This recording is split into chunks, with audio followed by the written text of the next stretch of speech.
बिहार। ये एक खास जगह है, ज्ञान और शांति की धरती। यहाँ बहुत सारे कमाल के और पवित्र स्थान हैं। इस वीडियो में हम बिहार के 10 सबसे अच्छे आध्यात्मिक स्थलों की यात्रा पर जा रहे हैं। तैयार हो जाइए हैरान होने के लिए और पूरी तरह से शांति महसूस करने के लिए। हमारी यात्रा शुरू होती है बोधगया से, जहां शानदार महाबोधि मंदिर है जो यूनेस्को वर्ल्ड हेरिटेज साइट भी है। यहीं पर पवित्र बोधि वृक्ष के नीचे सिद्धार्थ गौतम नाम के एक युवा राजकुमार को ज्ञान प्राप्त हुआ और वे बुद्ध बन गए। दुनिया भर से हजारों तीर्थयात्री यहां ध्यान लगाने और इस पवित्र स्थान की गहरी शांति में सुकून पाने के लिए आते हैं। चलिए अब पुराने शहर गया चलते हैं।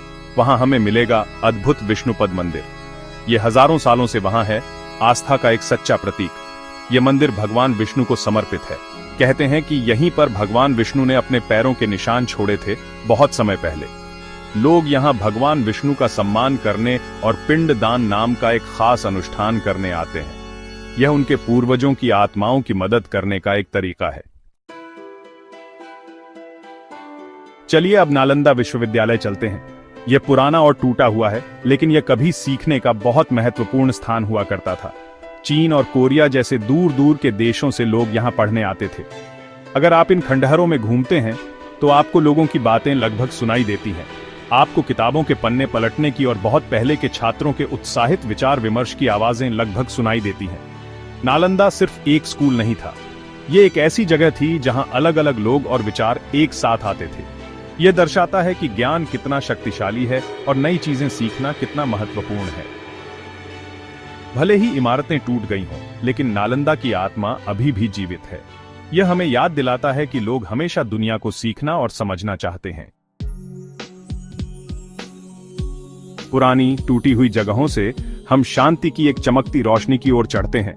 ये राजगीर की सुंदर हरी भरी पहाड़ियों के बीच आशा का एक खास जगह है। यह है विश्व शांति स्तूप। इसका मतलब है विश्व शांति स्तूप। यह सभी के लिए शांति और सद्भाव दिखाता है। यह गृद्धकूट पहाड़ी की चोटी पर बना है। यही वह पहाड़ी है जहां बुद्ध ने अपने कुछ सबसे महत्वपूर्ण उपदेश दिए थे। आप पहाड़ी पर चलकर जा सकते हैं या आप केवल कार ले सकते हैं। किसी भी तरह से आपको चारों ओर अद्भुत नजारे दिखाई देंगे। Gap 2S। लोग कहते हैं कि विश्व शांति स्तूप के दर्शन करने से बुरी भावनाएं दूर हो जाती हैं और आपको अंदर से शांति महसूस होती है। चलिए अब एक खास जगह चलते हैं, पापपुरी में जल मंदिर। यह जैनियों के लिए महत्वपूर्ण है। जरा सोचिए, एक सुंदर चमकदार सफेद संगमरमर का मंदिर। यह एक शांत तालाब के बीच से निकलता है जैसे कोई सरप्राइज, और इसके चारों ओर सुंदर कमल के फूल हैं।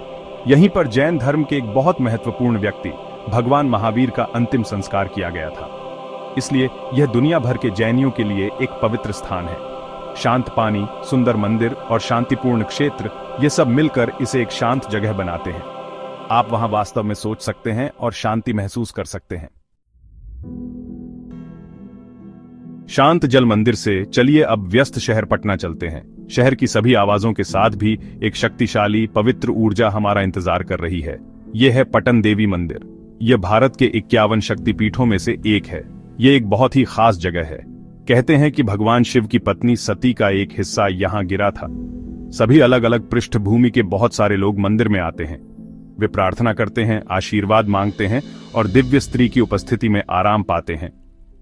वाह! चलिए अब किसी नई जगह चलते हैं, एक गुप्त जगह पुरानी कहानियों से भरी।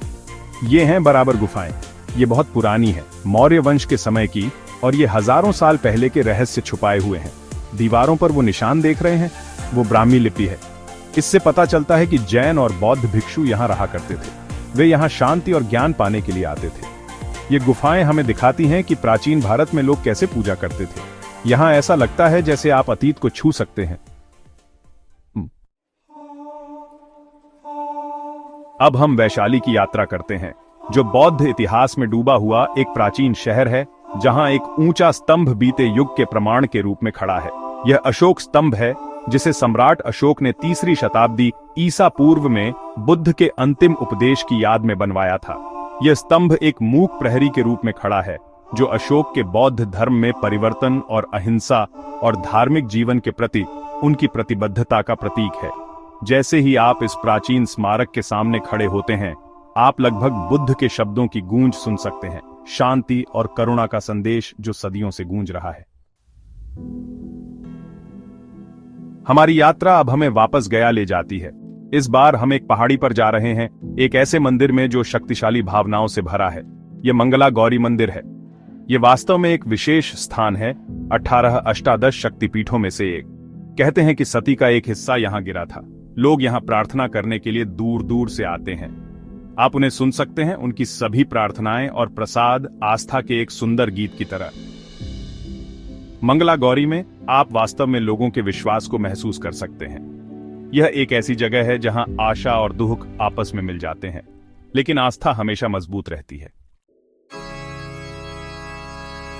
हमारा आखिरी पड़ाव सीतामढ़ी है, एक ऐसी जगह जहां कहानियां और इतिहास मिलते हैं, जहां रामायण सच लगती है। यह सीता कुंड है। लोगों का मानना है कि भगवान राम की पत्नी देवी सीता का जन्म यहीं हुआ था। पूरे भारत से लोग इस खास तालाब में आते हैं। वे सौभाग्य और एक नई शुरुआत की उम्मीद में पवित्र जल में स्नान करते हैं। सीता कुंड पर ऐसा लगता है जैसे समय रुक गया हो। पुरानी कहानियां ऐसी लगती हैं जैसे वे आज का हिस्सा हों। बोधगया के पुराने मंदिरों से सीता कुंड के शांत पानी तक बिहार में घूमने के लिए बहुत सारी खास जगहें हैं। आपके जाने के बाद भी ये जगहें आपके दिल में रहेंगी। ये सिर्फ जमीन पर एक यात्रा नहीं है, बल्कि खुद के अंदर भी एक यात्रा है। यह हमसे कहीं बड़ी चीज से जुड़ने का मौका है। तो अपना बैग पैक करें, तैयार हो जाइए और एक खूबसूरत यात्रा शुरू करें इस अद्भुत राज्य की अच्छी ऊर्जा को महसूस करने के लिए। आप सबसे पहले किस खास जगह पर जाएंगे, हमें कमेंट्स में बताएं और लाइक करना ना भूलें, शेयर करें और अधिक यात्रा वीडियो के लिए चैनल नेम को सब्सक्राइब करें।